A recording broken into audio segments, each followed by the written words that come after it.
RDF मामले ਦੇ ਵਿੱਚ ਸੀਐਮ ਦੀ ਕੇਂਦਰ ਸਰਕਾਰ ਨੂੰ ਇੱਕ ਹੋਰ ਚਿੱਠੀ ਸਾਹਮਣੇ ਆਈ ਹੈ। ਸੀਐਮ ਨੇ ਕੇਂਦਰੀ ਮੰਤਰੀ ਪੀयूष गोयल ਨੂੰ ਇਹ ਚਿੱਠੀ ਲਿਖੀ ਹੈ ਔਰ ਇਸ ਚਿੱਠੀ ਨੂੰ ਲਿਖ ਕੇ आरडीएफ यानी रूरल डेवलपमेंट फंड का पैसे रोकने का मतलब किसानों की तरक्की रोकना है। सीएम ने इस चिट्ठी के विच लिखा है। सीएम ने केंद्रीय मंत्री पीयूष गोयल को चिट्ठी लिखी है और सीएम ने कहा है कि आरडीएफ रोकना, आरडीएफ का पैसा रोकना है, यानी किसानों की तरक्की को रोकना है। आरडीएफ यानी रूरल डेवलपमेंट फंड मंडियां के बुनियादी ढांचे से इसका आर्थिक असर पवेगा। सीएम ने कहा कि जल्द ही यह फंड रिलीज किया जाए। सीएम ने यह मंग की है इस चिट्ठी के राही मंडियां के बुनियादी ढांचे से इसका असर पवेगा। जल्द आरडीएफ जारी करने की मंग मुख्यमंत्री के वलों की गई है। केंद्रीय मंत्री पीयूष गोयल को चिट्ठी लिखी गई है। मुख्यमंत्री के वलों आरडीएफ को जारी करने की मंग की गई है। रूरल डेवलपमेंट फंड का जारी ना किया जाना, इसका असर बुनियादी ढांचे से भी पवेगा मंडियां के और पिंडा की तरक्की से भी इसका असर पवेगा। पंकज कपाही मेरे सहयोगी ज्यादा जानकारी दे रहे हैं इस चिट्ठी को लेके। पंकज, कदों ये चिट्ठी लिखी गई है और की कुछ इस चिट्ठी के विच लिखा गया मुख्यमंत्री के वलों केंद्रीय मंत्री पीयूष गोयल? देखो, लगभग 3000 करोड़ रुपया केंद्र सरकार के कोलों पीयूष गोयल के मंत्रालय के कोलों पंजाब सरकार ने लेना है और इस बाबत पहला केंद्र सरकार वालों ये कहा गया कि रूरल डेवलपमेंट फंड जिहड़ा पहला इस्तेमाल होया है वो जिस तरीके नाल इस्तेमाल होना चाहिए उस तरीके नाल इस्तेमाल नहीं होया। इस सोध किया जाए। पिछले कुछ महीने पहला कैबिनेट बुला के जिहड़ा वह रूरल डेवलपमेंट फंड नूं लैके एक्ट दे विच सोध भी पंजाब सरकार वालों किया गया सी और उस तो बाद 2 बार मुलाकात जिहड़ी पीयूष गोयल होरां दे नाल होई मुख्यमंत्री भगवंत मान दी, लेकिन पैसा जिहड़ा वह वो जारी नहीं किया गया और उस तो बाद चिट्ठी भी जिहड़ी वो लिखी गई सी, लेकिन पैसा जारी नहीं किया गया केंद्र सरकार दे वल्लों। केंद्र सरकार का की तर्क है ये इस बाबत एक बार फिर मुख्यमंत्री भगवंत मान ने जिहड़ा रूरल डेवलपमेंट फंड नूं लैके चिट्ठी जिहड़ी है वो पीयूष गोयल नूं लिखी है और इस विच जिक्र किया है कि किसानों की तरक्की अगर रूरल डेवलपमेंट फंड जारी नहीं किया जाता तो रुक जाएगी। मंडियां का जिहड़ा ढांचा बुनियादी ढांचा उसनूं एक वड्डा असर पै रहा है और इस वजह करके केंद्र सरकार तो एक बार फिर मंग की है कि रूरल डेवलपमेंट फंड का बकाया जिहड़ा है जारी किया जाए। बिल्कुल, रूरल डेवलपमेंट फंड का बकाया जारी किया जाए।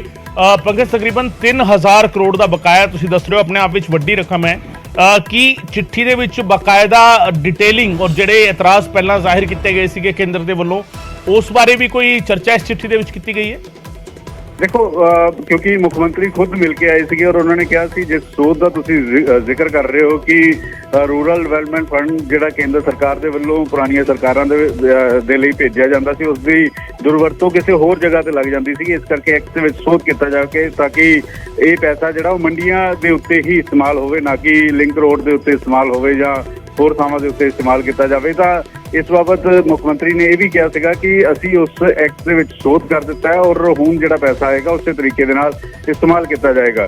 लेकिन केंद्र सरकार दे वल्लों जिहड़ा अजे तक पैसा रिलीज ना होने करके किते ना किते मुख्यमंत्री नाराज भी नज़र आ रहे हैं और इस वजह करके इस चिट्ठी दे विच बाकायदा तौर पर जिथे डिटेल दे विच सारी जानकारी की और नाल ही नाल भी कहा कि किसानों को इसका नुकसान होएगा क्योंकि मंडियां का जिहड़ा ढांचा है वो भी पूरी तरीके नाल हिल जाता है और ये दूजे पासे किसानों को लैके एक है कि तरक्की किसानों की रुकेगी अगर केंद्र सरकार ये पैसा जारी नहीं करता। पिछले दिनों भी मुख्यमंत्री वालों एक स्टेटमेंट आई सी न्यूज़ 18 के उत्ते जो उन्होंने इंटरव्यू दिता सी कि केंद्र सरकार जानबूझ के रूरल डेवलपमेंट फंड जिहड़ा है वो रोक के बैठी हुई है और इस वजह करके अगर कोर्ट जाना पाया तो कोर्ट का रुख भी जिहड़ा वो किया जाएगा।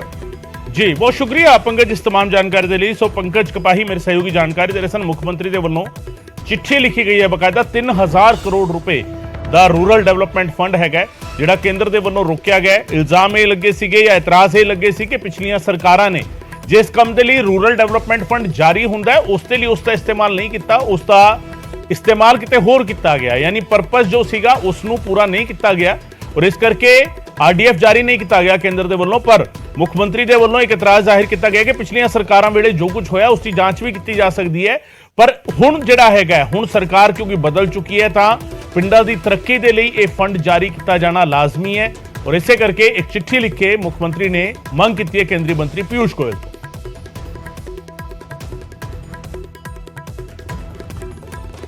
उधर अज इंडस्ट्री के लिए कोई बड़ा ऐलान सीएम भगवंत मान कर सकते हैं। सीएम मान ने खुद ट्वीट करके इसकी जानकारी दी है।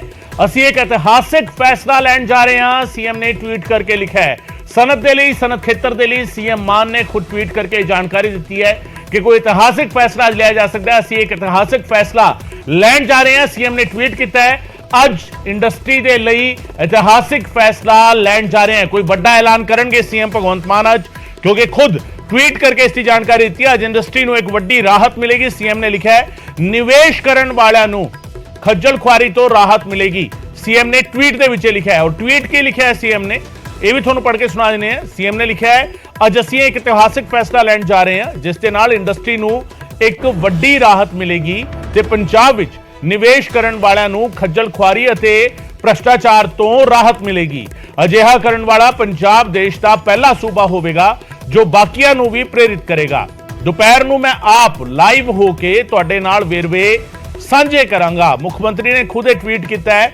ਔਰ ਦੁਪਹਿਰ ਦਾ ਮਤਲਬ यानी क्योंकि हुण 12 बज चुके ने, सो इस तो बाद किसी भी वेड़े मुख्यमंत्री खुद लाइव होकर ऐलान करेंगे। सनत नूं लैके ऐलान किया जाना है मुख्यमंत्री दे वल्लों।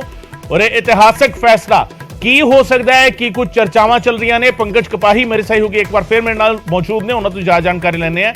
पंकज, सनत दे लई कोई वड्डा ऐलान, क्या सराइयां तां काफ़ी चिर तो लग रही ने, पर अज की कुछ खास हो सकता है, की जानकारी मिल पा रही है?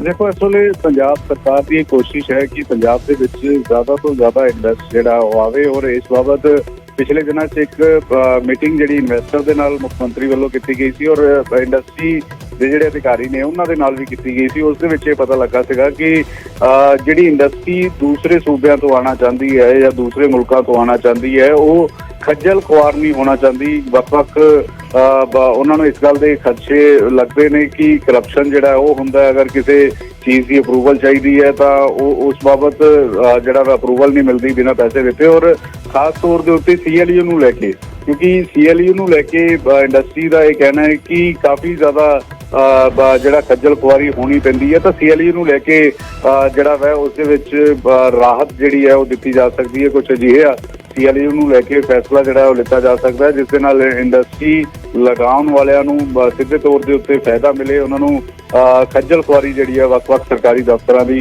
ना करनी पवे। 2 बजे के करीब जानकारी मिलती है कि मुख्यमंत्री भगवंत मान जिहड़े ने वो लाइव हो गए इस बाबत जानकारी जिहड़ी है वो दे सकते हैं।